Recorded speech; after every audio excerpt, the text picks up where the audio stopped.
What is going on, everybody? Happy Monday. I'm BobbyFi. Hope everybody gets off to a great start this week. I'm here to do my 5 and 5 video. We're going to go through 5 plays in 5 minutes. You know I talk fast, so we're probably going to cover a lot more than that. But let's get things started. I mean, basically the big thing today is going to be Atlanta, Chicago, and the Yankees. That's where people are going to go. I'm probably going to have a lot of that as well because they're in great spots. They're probably going to score a bunch of runs. But here are some individual plays, some from that game, from those games, some from others that really stood out to me today.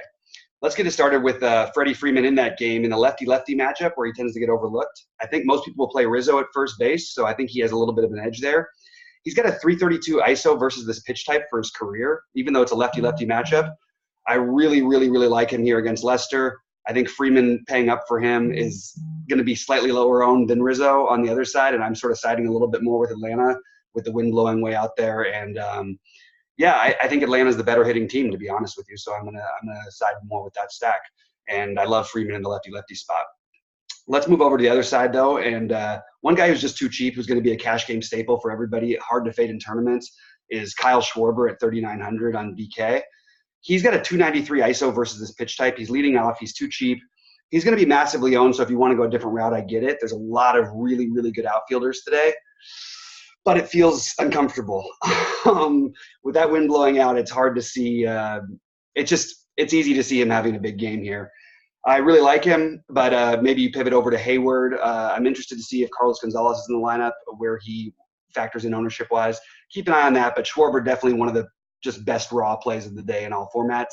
Hard to fade in tournaments. Definitely more of a cash game play, but again, I'm going to have him in my tournament lineups for the most part. Another guy who's going to be off the board a little bit is Bryce Harper. I think the lefty-lefty matchup against a decent-ish in name by only pitcher, Mats. I think that he's going to be overlooked in this lefty-lefty matchup. Harper's still a little too cheap. He's heating up. He's got a 353 ISO versus this pitch type for his career. The lefty-lefty does not bother me at all. That's the way I'm trying to differentiate a little bit today, just because there are so many obvious spots that I also really like. So trying to get a little creative. I think Bryce Harper's an interesting way to go in the lefty-lefty spot. That's one way I'm looking. Let's move over to the Yankee game.